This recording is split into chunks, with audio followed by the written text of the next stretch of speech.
The Dave Hooker Show. A presentation of Off the Hook Sports. Objective insight, expertise, top guests.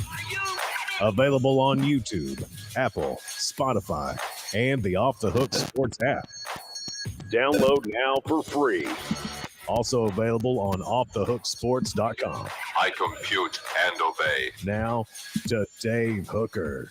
Ready. It is a Football Friday with Fred. Fred White will join us, former Tennessee safety, and a big part of our Celebrate 98 series, which is up and running, and that's brought to you by Tennessee Cider Company. So a big show on tap, as this will be the last Friday before Tennessee hits the practice field. As again, they will report next week. They'll have their media session to open camp on Tuesday. We will be there, and they will have a lot going on the field shortly thereafter. They don't do the freshman days, Caleb Calhoun. How are you, sir? Pretty good. How are you doing, Dave? I'm well. They used to do these freshman days, and I think it helped the media more than anything. The first 2 days were freshmen only. And I can remember going out and seeing a guy named Jabari Greer. Good morning to everyone on the message board. Please hit the like and subscribe button. We appreciate you. And I thought that Jabari Greer has quick feet. He's going to be pretty good. And he was, right? He went on to play in the NFL. Yes. World track star, too. Yeah. And then a guy named Kevin Burnett stuck with him in the agility drills at, 30 pounds heavier? And I said that I think that he's going to be really, really good. And so I remember the coverage of Kevin Burnett. And there was this feeling that he was a transcendent, historically great linebacker that Tennessee would have. That you're probably right on that. He looked it. And he turned out to be very good. Now, was he better than Al Wilson or Raynoch Thompson or the guys that preceded him? No. But Kevin Burnett, he looked great in practice, and he was very, very good. I think he was all. You don't think he was better than Raynoch? I think he might have been better than Raynoch. Debatable. I mean, he was an All-American. Yeah, no, that's debatable. You could take better than Raynoch. I could roll with that. We'll have Raynoch Thompson before long in our Celebrate 98 series. Maybe we'll just ask him. That could be a little bit of an uncomfortable situation. Is this guy better than you? Just wondering. Okay, so we've got a lot to get to. Colorado heading back to the Big 12. Hey now. Fred White will join us.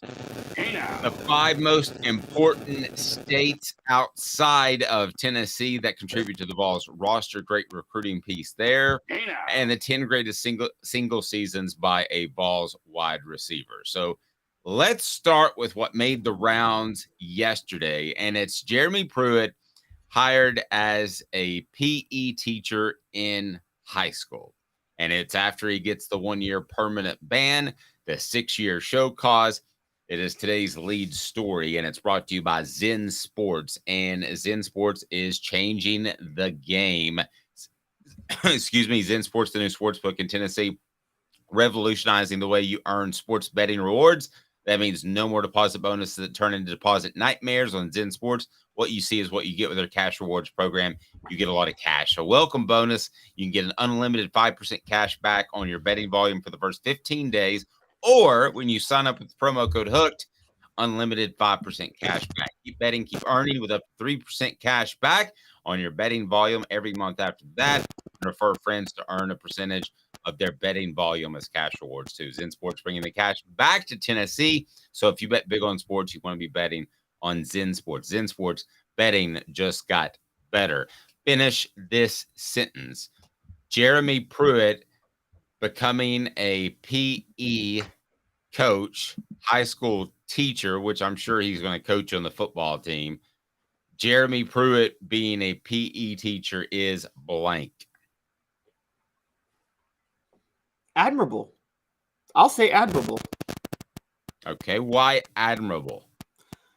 Because I know he was fired for calls, so he doesn't get to take his buyout, but he collected his millions when he was coaching at Tennessee. He's got 10 years worth of money that he collected as an assistant coach before that probably paid pretty well at Alabama and Florida State. This isn't the 1990s. This is the era where assistants were making, even as late as early as 2009. Position coach at Alabama is making what, Dave, like $300,000 minimum?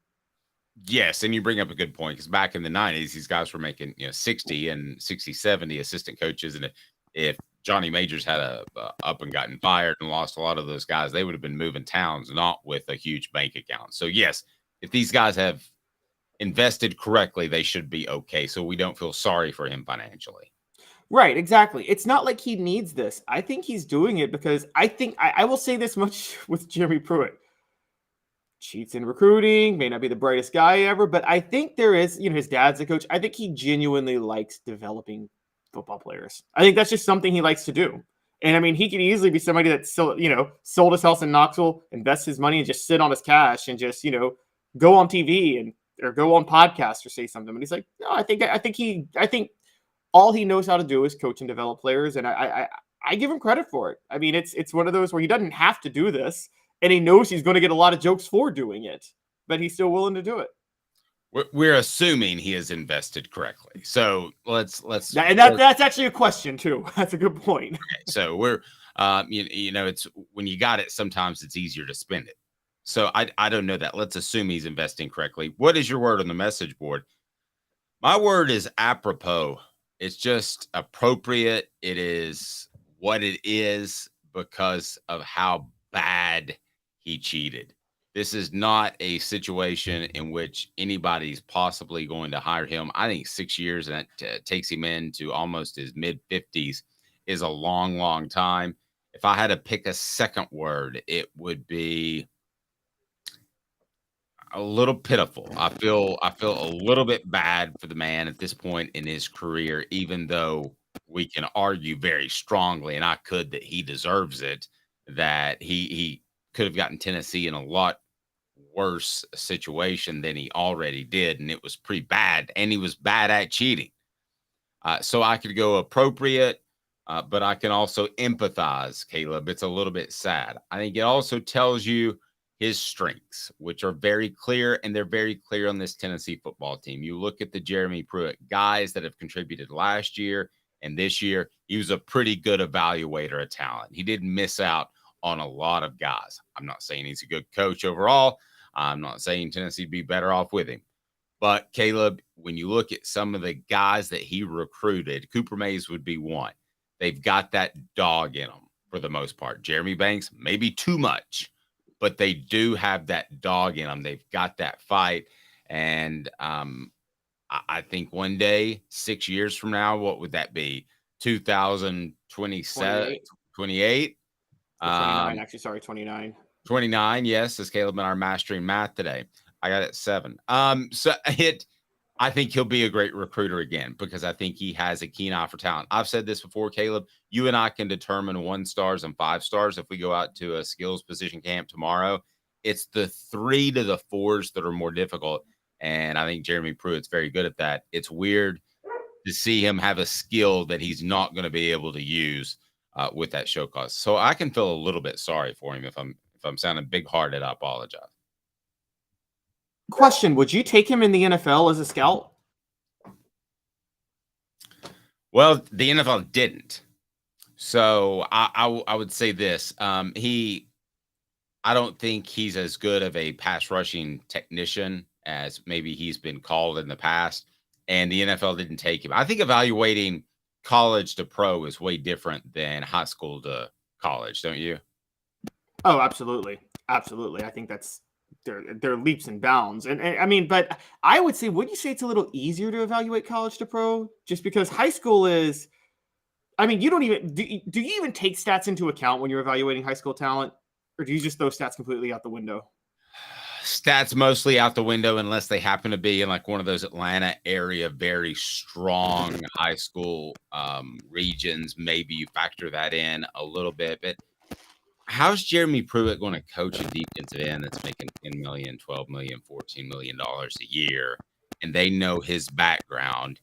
He's not a very good communicator with his peers age-wise. He's a good communicator, I think, when he's talking down to you and telling you what to do. And that's not a knock. A lot of high school teachers are. I mean, a lot of high school PE teachers you talk to, and they're talking at you, as opposed to with you. Does that make sense? I think he's a talk at you guy to high school kids, and he wasn't really comfortable talking to people his own age. Yeah, that was actually one of the problems with him when he was even coaching college, was I felt that everybody wanted the fiery coach. I think Tennessee fans have been desperate for a fiery coach ever since Philip Fulmer, who was the least fiery coach of all time. And so they kept looking for it, and Pruitt was one of those. But Dave, isn't there a line between a fiery coach and maybe losing your temper where you shouldn't? And I mean, I remember that. I don't even know that he was fiery. I think he was just emotional, like any coach would be. And I don't think he handled those situations particularly well. Taking over the offense with 2 games remaining in the season, that's not a good idea for a defensive coach. Yeah, I agree. And the thing that really stood out was, one of the things that I remember was that I don't know if were you covering Alabama in 2019? I know you were in 2017. Yeah, 2019, yes.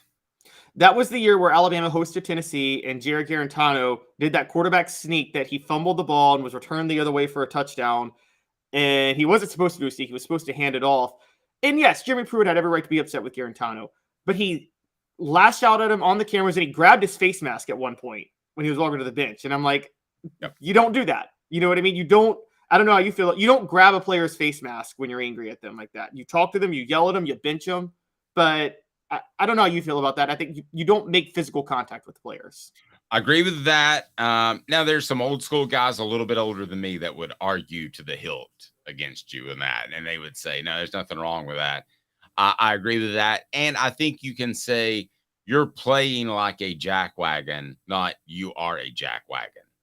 Do you see the difference in how I phrase that? You're practicing like a jackwagon, not you are a jackwagon. I think that's respect on the football field. It's no physical contact, which I think was part of the problem when things started to unravel for Butch Jones in practice. And I think that you just don't call somebody names. You can say you're practicing like a lazy bleepity bleep. Just don't say you are a lazy bleepity bleep. All right. Colorado decided to make some news, which they are doing quite often. Here we go. It is what the H?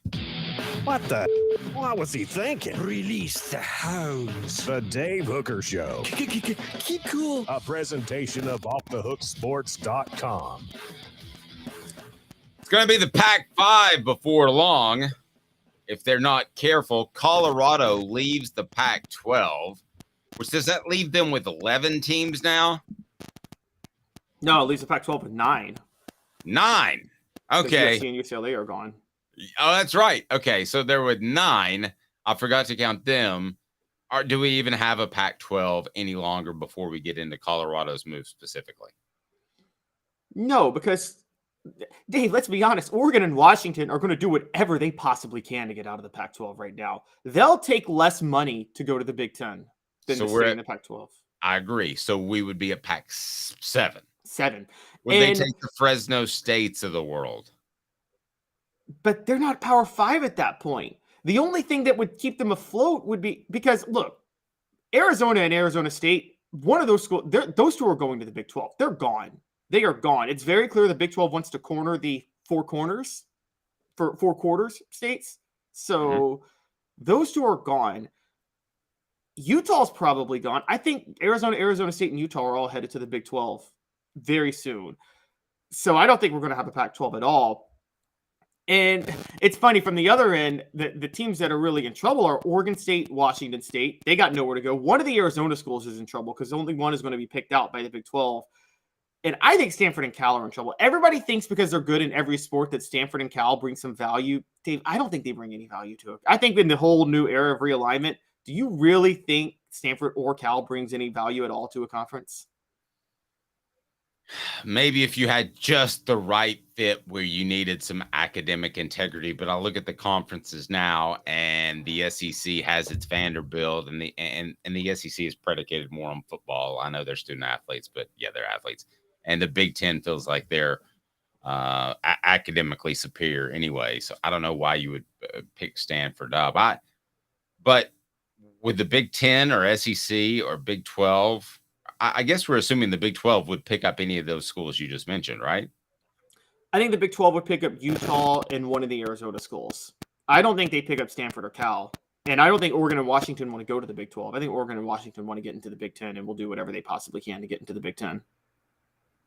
Okay, if you're the Big 10, what are you waiting on? Why aren't you taking Washington and Oregon? I think here's why I think they're not, is they want to see how this whole traveling across country to LA 38 million times a year works out. That's my theory. And then if things work out after fiscal athletic year 2023, 2024, then yes, they could add a Washington, Oregon. That's my theory. I think that's probably true. I think the other part of it is they want to wait and see what's going to happen with the ACC. Everything is a wait and see moment with the ACC for the Big Ten and the SEC because the most valuable programs to add go from Virginia down to Miami. There's about 7 programs that the SEC and Big Ten would both love to have: Virginia, Virginia Tech, NC State, North Carolina, Florida State, Clemson, Miami. Those 7, I think, have a home if they leave the ACC immediately. And I think the Big Ten and SEC see more value in those conferences than they do in the Pacific Northwest. And that's why I think they're waiting on.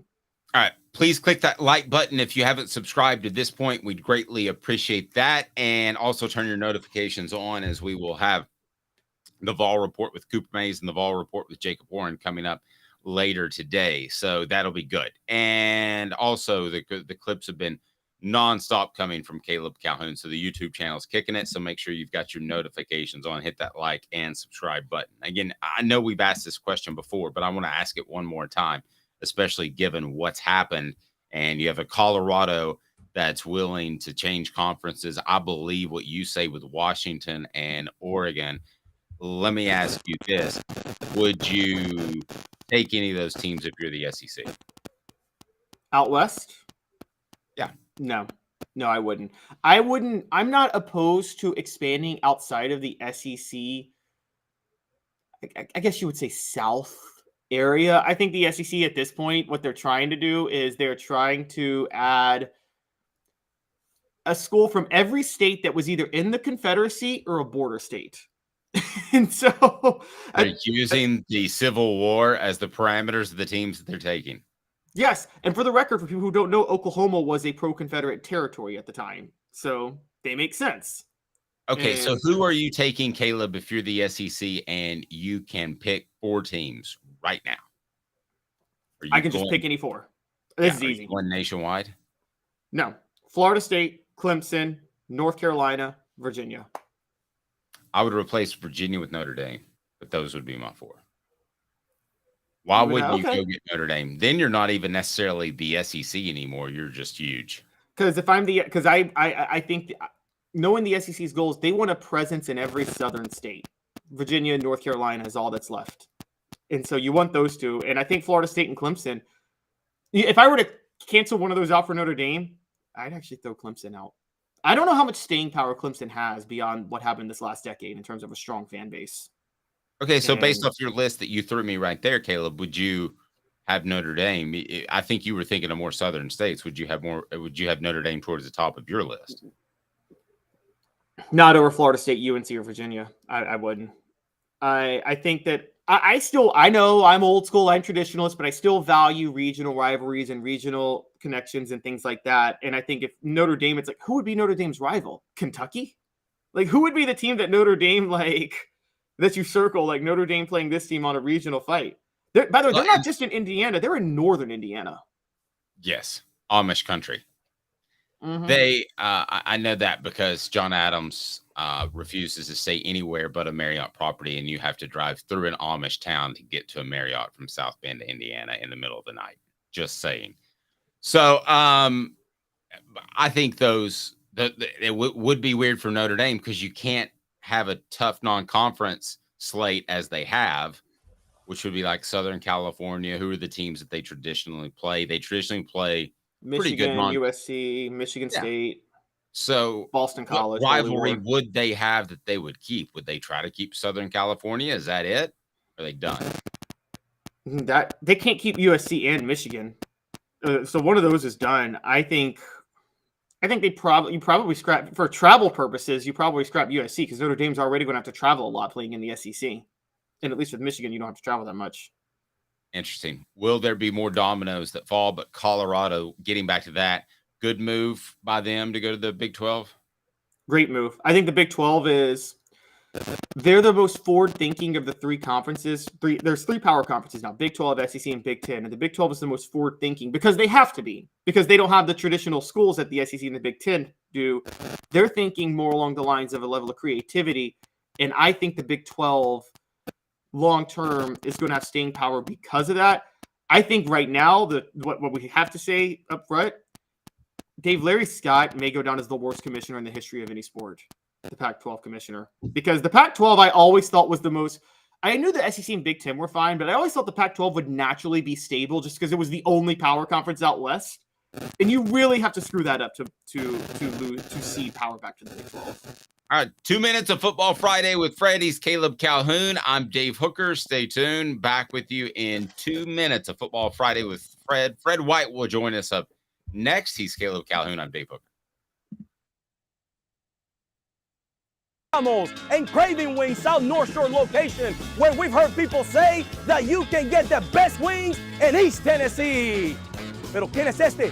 El número 87, Jacob Warren. I'll just do 6 with my sauce 87, please.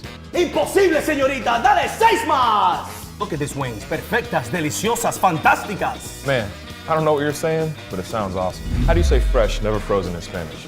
Frescas, nunca congeladas. Make your way to Craving Wings and get you 6 más.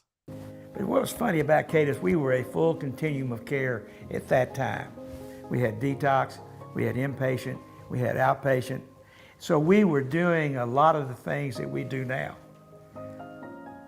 But now we just do them so much better.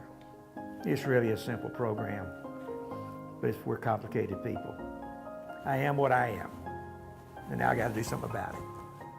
You can take your life back. Call Cadis today. Got cataracts? We can fix that. Never miss another moment. With a little help from Doctors Campbell, Cunningham, Taylor, and Hahn at cctis.com. Do you want to own the more that owns every job? Then get to Vassey Lawn and Garden in Cleveland and get you a Toro. I'm David Vassey, here to talk to you about Toro. With a Toro Zero Turn, you'll get more out of every minute and you'll reach the finish line faster. At Vassey's, we like to say, no matter if you're mowing 3 acres a week or 11 lawns a day, homeowners and business owners alike find confidence in equipment they can trust from top to bottom. Vassey Lawn and Garden, Highway 60 North in Cleveland. Man alive, it's worth the drive. Our family has been creating jewelry since 1986, each piece unique with a story all its own. I'm Rick Terry with Rick Terry Jewelry Designs. I'm a jeweler, and I want to be your jeweler. We're grateful that you chose us to be Knoxville's best jeweler. My family and staff look forward to serving you. So please come see us. Kingston Pike and Campbell Station Road in the heart of Farragut and downtown on Gay Street, right next to the Tennessee Theater. What's up, everybody? This is Jacob Warren, asking you to like, subscribe, and share. Dave needs this. Objective coverage. Hey, that's new. If we get caught, we're going to jail. The Dave Hooker Show, a presentation of Off the Hook Sports. YouTube, Apple, Spotify, and the free Off the Hook Sports app. I'm going to need to see some identification. Back to Dave Hooker. Welcome back. Fred White to join us here in just a moment. But first, all this Shohei Ohtani has me thinking. Shohei Ohtani, in case you don't keep up with baseball at all, he can pitch, he can hit, he can do it all. He's the entire circus coming to town. And he is probably going to be a free agent at the end of the year. He's probably the best natural athlete in baseball since, in a different way, it's a different generation, since a guy named Babe Ruth. People just don't. If you may be a college baseball fan and think that guys hit and pitch, they don't do that in the major league. Who's the best? So I'm going to say he's the best natural athlete in baseball, maybe since Babe Ruth, considering it contextually. Caleb, who's the best athlete in the history of Tennessee football? Natural athlete? Just natural. Walk on the field, I'm good. And if you can top mine, then I'm giving you a Hooker t-shirt because mine is number one and there is no competing. The challenge is on. The gauntlet has been laid. You cannot top this one. Hey now. Called out. Is it Jamal Lewis, maybe? I mean, Jamal Lewis was a physical freak. He was a physical freak, but not as freaky as this guy in his time. Okay. You say so in his time implies earlier than that. So That's are we true. Are we going to go Condrich Holloway? That's crazy. No. I don't think Condrich Holloway is a very good athlete. Very good athlete. I thought one of the freakiest athletes, and want to give him a congratulations because he made the College Football Hall of Fame last week, but John Henderson, 6'7", 290, and he ran a 4.6 40, I think. That's insane. I didn't realize he ran a 4.6. That's insane. I just repeated you. I didn't mean to do that. That's inane. All right. You want another guess? Anybody on the message board? If you go to the message board, if you tell me who I'm thinking of, the best athlete that Carl has ever Pickens? No. All right, That's a give it good one. up.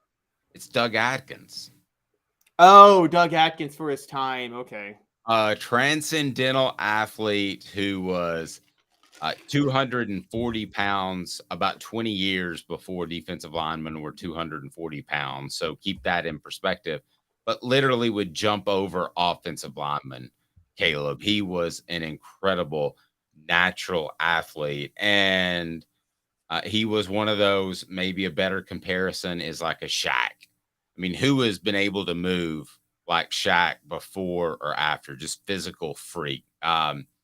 If you want to go multi-sport, there's Bo Jackson and Deion Sanders. I'm sure Atkins could do whatever he wanted to, whatever field he showed up on. And for people questioning, and I think you and I do this the same way, Dave, when we compare athletes, it has to be relative to its time. And so when I say something, so for instance, technically Usain Bolt has beaten all of Jesse Owens' records for running track. But Jesse Owens was a greater athlete for his time than Usain Bolt is for his time because Jesse Owens dominated more than Usain Bolt did. I think we would agree with that, right? Yes, I can roll with that. Yeah. And Top Troop says got to go back and see some from this guy. And just one of the most incredible interviews I've ever been a part of. And I've talked about that before. But, I mean, literally, you're talking about I don't think this is an exaggeration. By the way, I played last night with the Golden State Warriors against my son. It was the all-time Warriors, so it's basically just the team that won a championship with Wilt Chamberlain. He still beat me by 18 points. But I think Doug Atkins is basically Wilt Chamberlain of football for that era. I think he was that good. Yeah, I could absolutely roll with that. The crazy part about Wilt Chamberlain, that you say that, is Wilt Chamberlain could actually have run with those Golden State teams. He was ridiculously fast. I was reading about his, for a guy that big, he could have played in these type of offenses that the NBA runs today if he wanted to. He was also an incredible racquetball player. Did you know that? Did not know that. Interesting. Okay, go ahead and pull that up if you can on the screen. Just go racquetball player Wilt Chamberlain. And imagine him standing just in the middle of the court, and you had no way of hitting the ball around him at any point because it's all a game of positioning, just like rebounding. Have you found a picture of Wilt Chamberlain before we get to Fred White on the cover of Racquetball Inc. magazine? It's Racquetball Inc. magazine. Okay. I have no idea if it's Racquetball Inc. I don't know if they I thought that even incorporated back then. But I see a picture of him playing volleyball, and he apparently dominated with that too. You know who else plays volleyball, don't you? Who? Thank you, Nico. Yes, he plays okay, just saying. Seeing Wilt Chamberlain's body playing beach volleyball makes you see this is how he got 10,000 women. Well, that's the thing that people don't realize. Like a lot of times, these guys get bigger and out of shape later in their lives, but.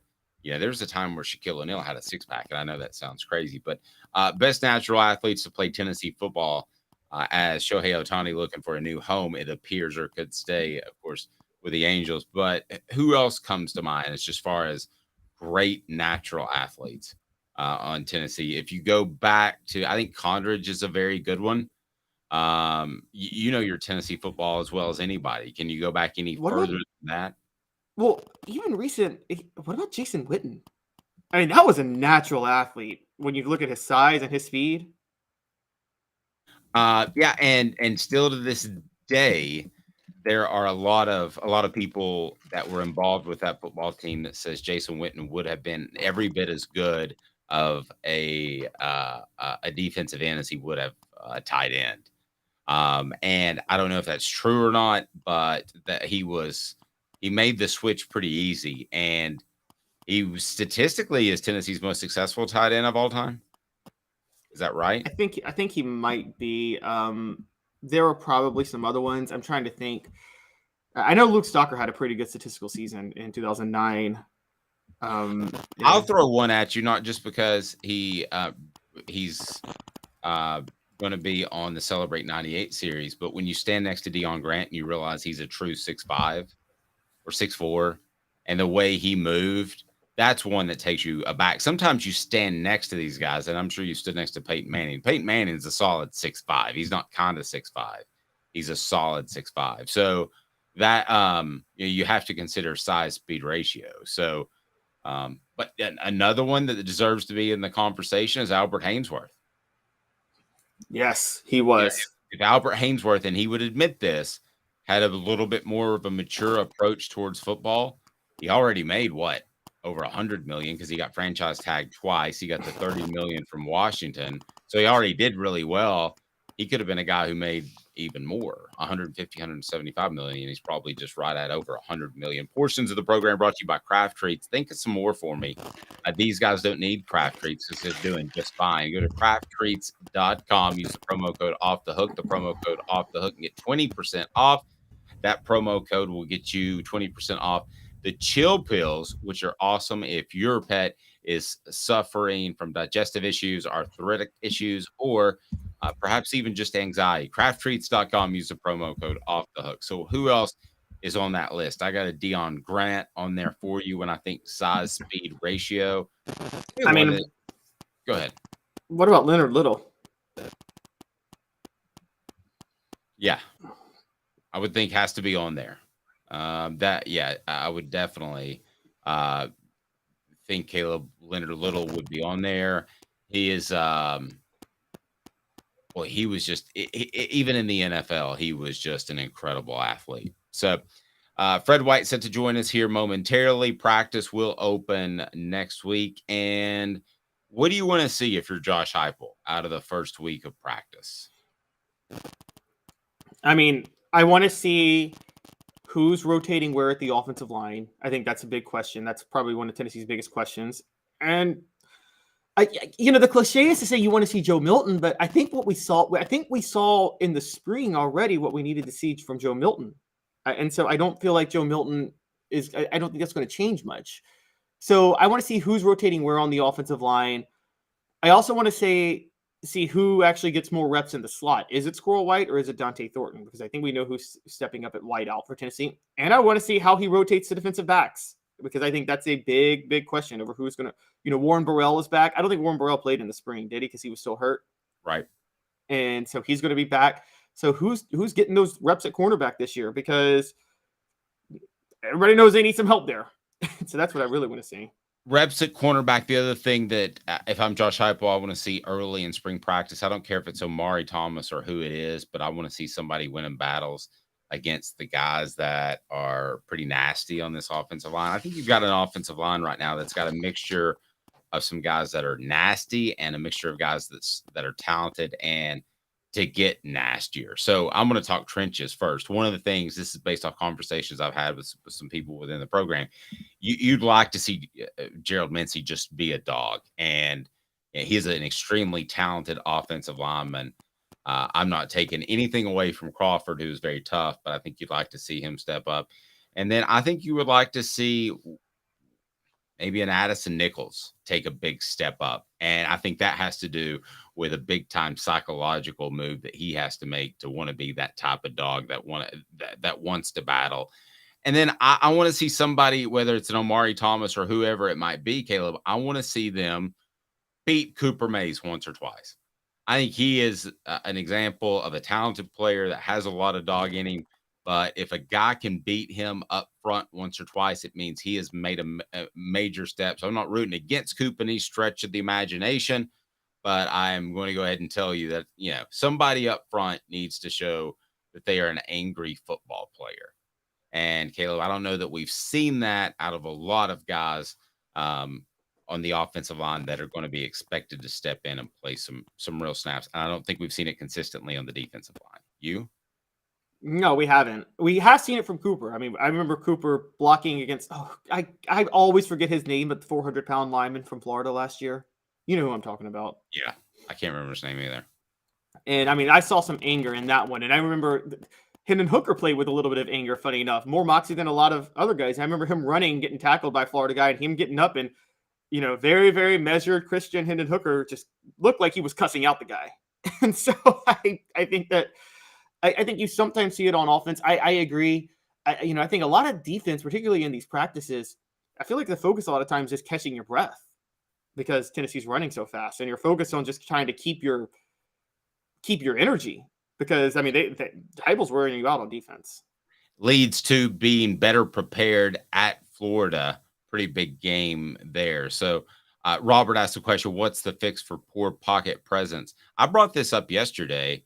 Travis responds with patience and a better release. Got to stay in there, make the throw, and take the hit too. I believe lack of uncertainty, Travis, I would add to that. And we've talked to Joe Milton. We've talked to Hendon Hooker. I think 50% of their errant passes are not being on the same page as their receivers, Caleb. I don't think it's just being inaccurate. I think this is a little bit like the option. When do you give? When do you pull in the option game? And I think where do you read that safety? So pocket presence is a big one for me. I've questioned that about Joe Milton before. I don't think he looks completely comfortable in the pocket, but that's confidence. And you can do the same thing that you do in preseason camp, Caleb, and I'm sure you know this because Peyton Manning was a big part of starting it throughout the summer. So they have done this stuff throughout the summer as far as working on timing. The skill positions can benefit as much from the summer as they can from the fall. So I would expect that you would see Joe Milton, who's more comfortable in the pocket. I would expect that you would see a Joe Milton who's more accurate early on because of the timing that you would hope developed over the summer, but we'll see. Yeah, and that's the point.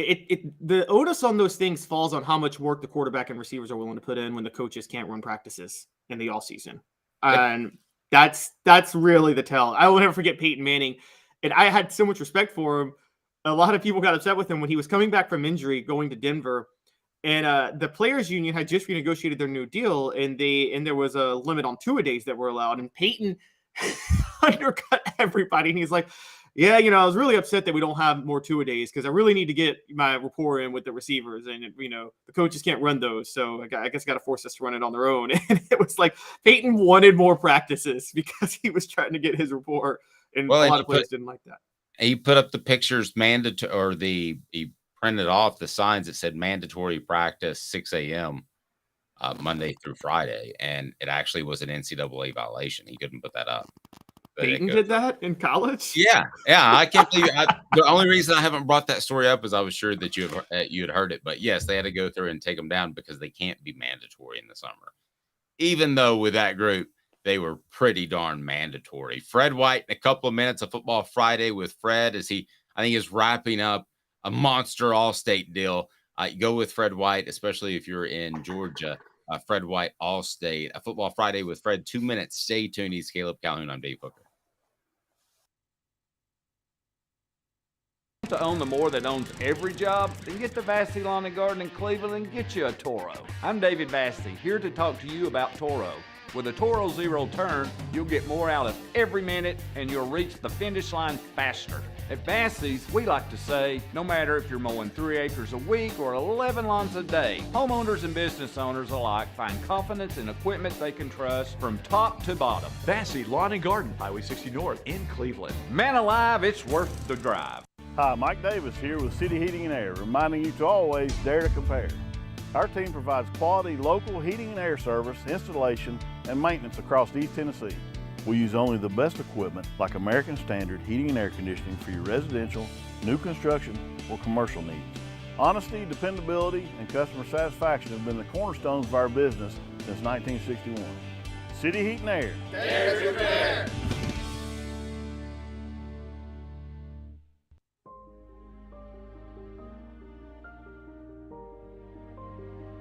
Our family has been creating one-of-a-kind pieces of jewelry in West Knoxville since 1986. Each piece is a combination of unique processes that bring your idea to life. Every day in our shop, a truly special item with a story all its own is being manufactured in our facility, bringing the history and family sentiment into a whole new generation of life. We're grateful that you chose us to be Knoxville's best jeweler, a title that we value and respect. Because to me, being a jeweler and owning a jewelry store are not the same thing. I'm Rick Terry, I'm a jeweler, and we want to be your jeweler. Kingston Pike and Campbell Station Road in the heart of Farragut, and downtown on Gay Street right next to the Tennessee Theater.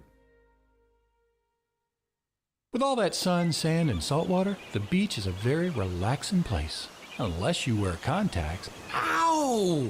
Open your eyes to the best the beach has to offer with LASIK vision correction from Campbell Cunningham Laser Center. Ah.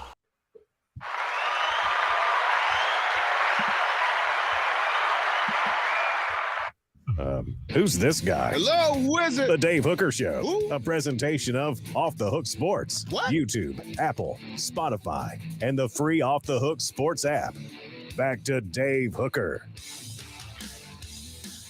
Check out offthehooksports.com, recent redo that we're pretty proud of. And also, Caleb, some pretty good content up there as well. Give us a rundown this afternoon and this weekend. I'm going to have a feature story on Joe Milton that I'm looking forward to putting together. And also, who is the one Tennessee football player that you would like to put in bubble wrap right now and not let him get hit, not let him cross the street because he could trip and fall. Something could happen. The most important player, the player that has to stay healthy on this Tennessee football team is someone that I will tell you about is someone that I will tell you about on offthehooksports.com. Okay, I don't want to spoil it. Teasing the biz, Caleb. All right, so what else we got online before we dive into some recruiting info? Go for it. So we've got the 10 greatest seasons in history by Tennessee football receiver. We've got the 5 most important outside states contributing to the roster. We're going to talk about a couple of those. I got an article today coming out. I meant to get this out yesterday. We're going to have it out today for you guys about how this new NIL law that's proposed by Congress is a completely billionaire manufactured law to protect the boosters from themselves because they're tired of shelling out money for players and they don't want to have to do that for their teams to win. So they want a law to protect them from choosing not to shell out money. Are you telling me the rich want to get richer? Yes, the rich are trying to protect themselves from themselves. It's the same thing with a hard cap in football. And I don't know how you feel about it, Dave. I used to be for it, for competitive balance. I hate the hard cap in football. I really do. I'm like, that is the only reason the hard cap exists is because one owner doesn't want to be forced to spend a lot of money if another owner is willing to spend that money. So they're like, please save us from ourselves. Well, why don't you figure things out yourself? Yep, pretty true. Today's tough question is, how about right now? Today's tough question. Take a side. Take a stand. The Dave Hooker Show, a presentation of offthehooksports.com. The most important state that contributes to Tennessee's roster is, that's today's tough question, brought to you by Andy Mason, AndyMasonRealEstate.com. With Andy Mason, you'll know that you will get the best price and services in the biz. AndyMasonRealEstate.com. What's the most important state when it comes to Tennessee football recruiting, Caleb Calhoun? Georgia. Outside of the state of Tennessee, it's Georgia. And you can look at this roster, and there are maybe 12, 13 guys from the state of Georgia that will be in the 2-deep depth chart this year. And so the question was, to me, became after doing this was not what's the most important state. It's what's the most important state after Tennessee and Georgia. Because Georgia is obviously I feel like, has there ever been a moment in Tennessee history, Dave, where Georgia wasn't the second most important state at least? No, I don't think so. But let me ask you this. Would you argue Georgia over Tennessee? Take out the emotions of losing like guys like T. Higgins, and it's embarrassing and it hurts your recruiting as a whole more than just the prospect. But if you could dominate Georgia or dominate Tennessee, could you make an argument that Georgia is more important to Tennessee's college football recruiting than the state of Tennessee? Or does that just sound too crazy to accept? No, easily. It's easily true. It's easily true. And now the thing is, the only reason Tennessee's more important is because you can't dominate Georgia because Georgia's there. But if Georgia wasn't there, I mean, right. If Georgia went out of business, they moved to Europe like the Jacksonville Jaguars will do eventually, and Tennessee could call that Tennessee South, they'd be in pretty good shape. I think we could agree with that. yes, they'd be in amazing shape. The only reason, the thing that's helping, the reason Tennessee stays the most important right now is Cooper Mays and Jacob Warren on offense, funny enough, but on defense, the whole defensive line is Tennessee. Tyler Barrett, Amari Thomas, Bryson Eason. I mean, that's all Tennessee. Elijah Simmons, that's all Tennessee right there on the defensive line. And Arian Carter now at linebacker, who I think is, you and I both think is going to be a superstar.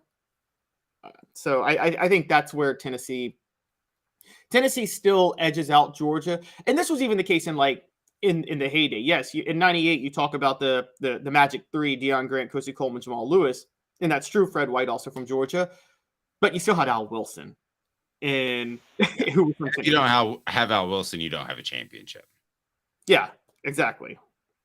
So yeah, you've got to have a mix. You've got to have a mix of the guys that want to play because it's a T on the side of the helmet, and you've got to have guys that want to come for other reasons that generally accept those traditions and become a part of the football program, which probably isn't as big as it is, Caleb. Is Dante Thornton going to have 1,500 yards this year, go to the NFL, and come back to Tennessee for all of their alumni events? Probably not. I mean, it's a big deal now, and that's why they used to go through basically a teaching session, Philip Fulmer would, of what General Neyland meant and the fact that he was in the war for kids that didn't know. I don't know if they do that anymore, but yeah, that's the theory about having some guys that are outside the program that bring a high level of athleticism, and then having some guys within the program, saying Al Wilson within the state, that they just want to win for Tennessee.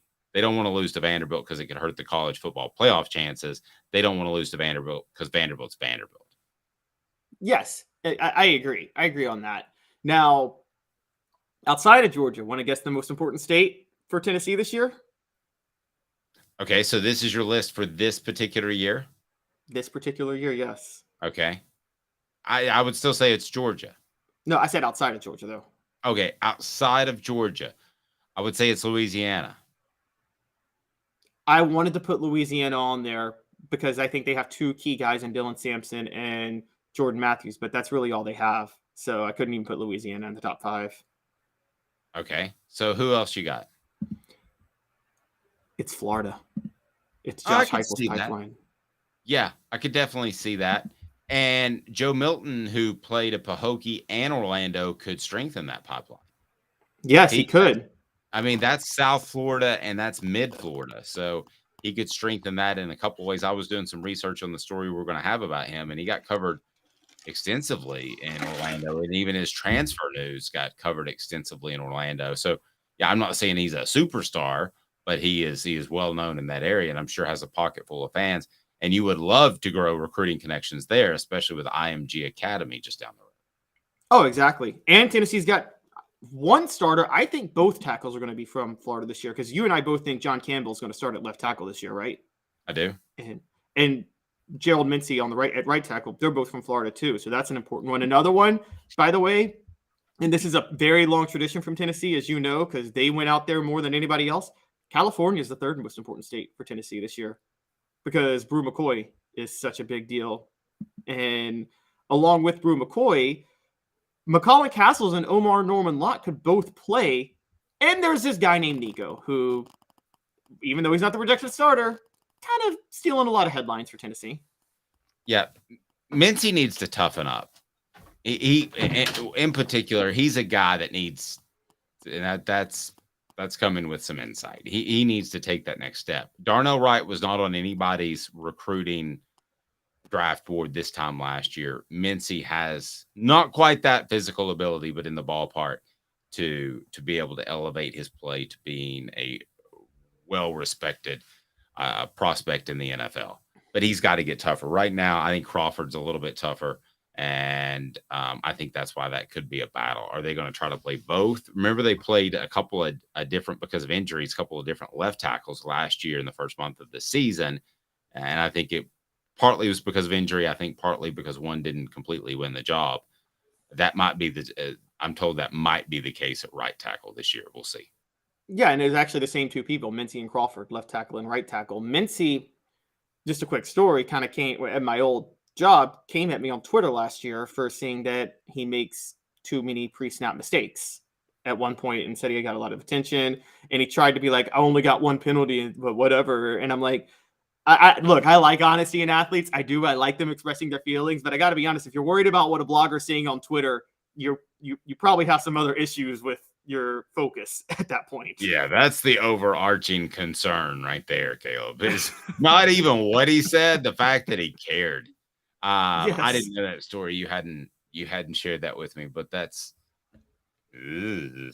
And as we've had an opportunity to look back, the 10 greatest single season by a Tennessee wide receiver. So when we dig into this, we find that what's the similarity that Tennessee, we did running backs yesterday, has had a lot of good wide receivers, and they have had a lot that have had big times seasons for the Vols. So I want to go through this list, and this guy makes the list. He's a polarizing figure. The future, Kelly Washington, back in 2001. He was number 10. I don't know your thoughts on Kelly Washington. I think that he was, I think he came out a little bit strong and then was going to turn things around and be a beloved player. I think he worked incredibly hard, but with a neck injury, he didn't have a chance to correct his image, which I think went south when he's pointing up at the stands and that sort of thing. But I thought actually Kelly Washington was going to turn into a very good teammate and football player, which probably stuns a lot of people on the message board. Yeah, the debate for me was, do I put Kelly Washington in 2001 or do I put Dante Stallworth in 2001? And I went with Kelly just because Dante missed 3 games. But I will say that had Dante played the whole season, Dante probably would have been the one on this list and not Kelly Washington. But Kelly going over 1,000 yards, that 256 receiving yards game against LSU, you just can't ignore. Larry Severs, 1975, 41 passes, 840 yards. We're talking a different time, but Larry Severs is one of the beloved players in Tennessee football history. That's number 9. He started wide receiver U.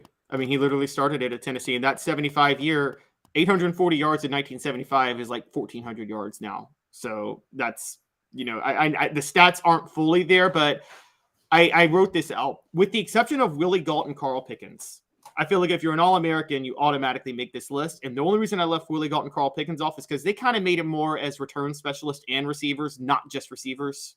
You know what I mean? So I didn't think that, not that Carl Pickens wasn't a great receiver, but let's be honest, Carl Pickens was just as well known for his electrifying ability in the punt return game. Yep. Give us some of your thoughts, best receivers in Tennessee football history as far as a single season.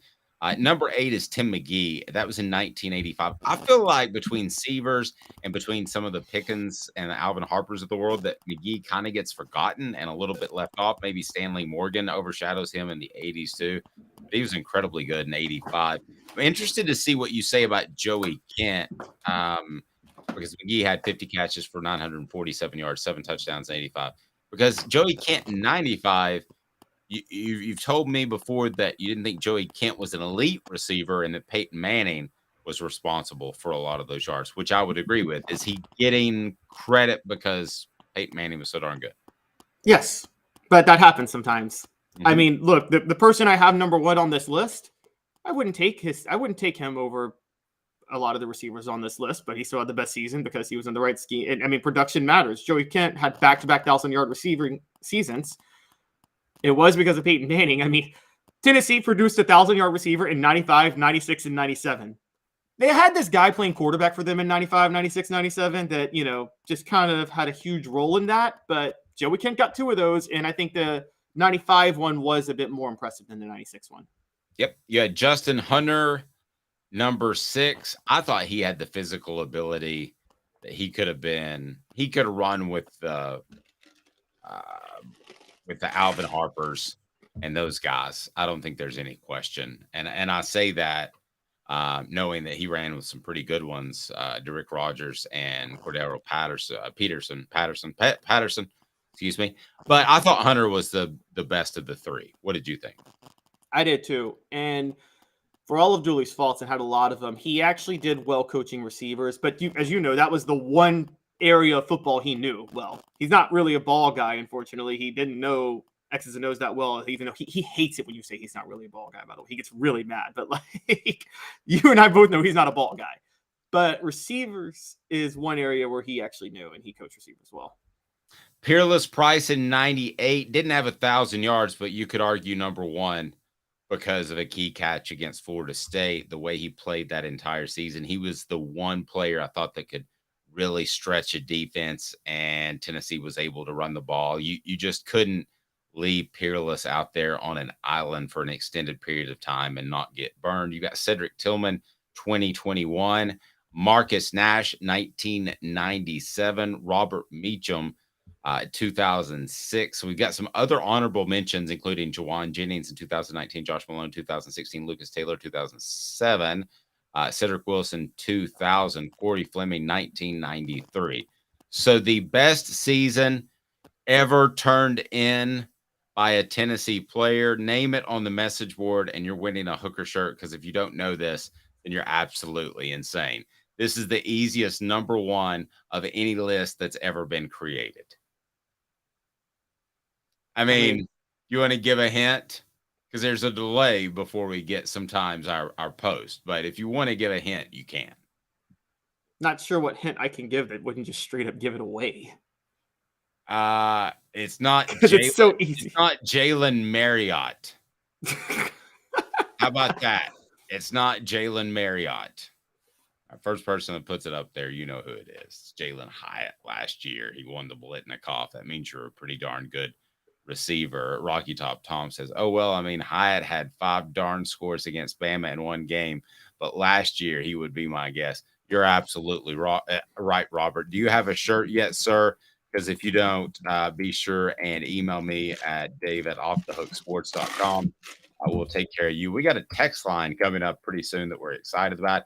He's Caleb Calhoun. I am Dave Hooker. This has been a presentation of